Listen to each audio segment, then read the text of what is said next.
Hey you guys, I'm Gina and I'm one of the moms here at Not Your Pinterest Mom, and today I wanted to show you guys how I plan for savings and for debt payoff as an ADHD person.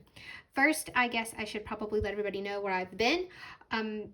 Little life update, I guess, for those of you that care. My husband and I both got new jobs, and we have been adjusting to that, and then our new routine and our new normal. And then also, I kind of went nuts and went on a little spending spree there for a little while. So this is also a getting my life together as an ADHD person. So first I'll show you how I plan to save. I'm using the PDF version of the Budget Moms Budget by Paycheck Planner. To be honest, I use YNAB mostly for my planning and for my budgeting and all of that, and I just don't find all of the worksheets and whatnot that are in here useful to me. So I just kind of use the calendar as a little planning spot, and then I just use the paycheck worksheets to plan my stuff out, and I basically do everything else within YNAB. But this is how I plan it out, and I plan for my savings and debt payoff, and then I action it in YNAB. So as I get paid. So first, this is my savings plan for the month of July. I have my budget set up and my bills set up where we are 3 months ahead on all bills except for auto loans and the mortgage. So all of my utilities I am 3 months ahead on. So this right here, this section right here is I'm topping off these bills to make it to where we are still 3 months ahead. So these needed to be replenished.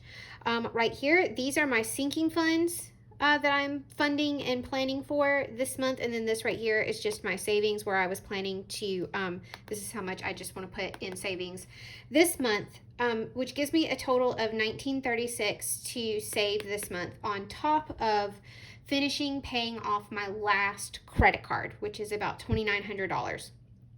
So I wanted to make sure I planned for all of that, and I wanted to get intentional about what I needed to save up for when I was going through and setting up my budget for the month of July, because this would help me so that I wouldn't spiral when trying to decide what to save for and what to prioritize for saving and what to not. So this is my savings priorities for the month of July. And then all I did is I just came through and then started actioning it, sort of. It's just planning it out more in real time so that I could also cover debt. So I have all of my bills that are going to get paid on this pay period. These are fixed. Then what I'm saving, a sinking fund that I'm saving for, and then debt payoff. And what I do is my husband gets paid weekly and I get paid bi-weekly. So the debt payments happen on my pay periods, because that's when we have the most, I guess, extra cash to work with. And then you'll see I just planned it out. Same thing here, my sinking funds that I was prioritizing this month. Went ahead and pretty much almost finished 2 of them and got close to another one. And just did the same thing, fully funded it by the middle of the month for this one. Debt almost completely gone. Same thing here. And then I actually had enough extra right here where I could put a little more towards the credit card.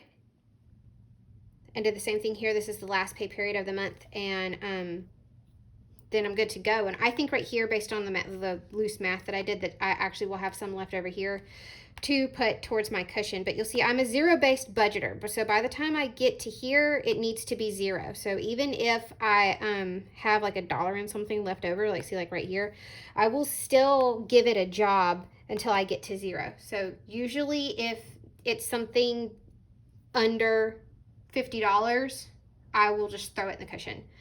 And I have this where my money already has a job. Everything has a job and is already thought through, and done through. For me, this takes me a total of 30 minutes to do. I sit down and do it at the right at the beginning of the month.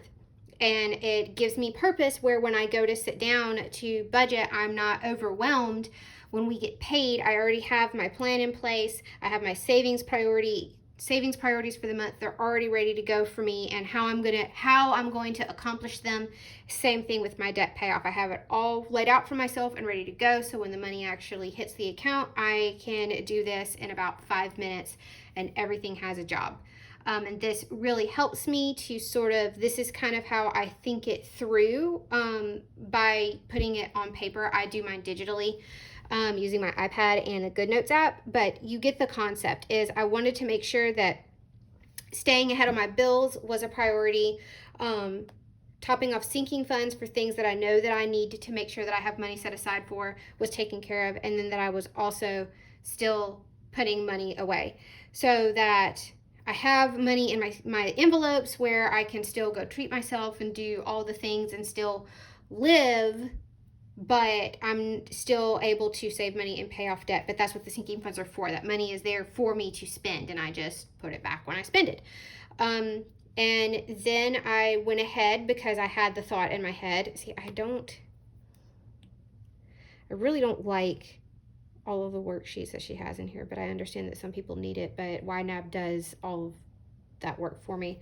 I went ahead and thought through the month of July, on making this month a savings priority month, so that starting in the month of September, I'm setting myself up to start snowballing and paying off car loans.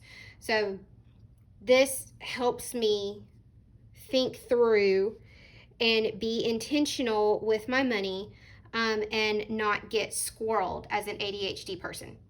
So I hope that this is helpful.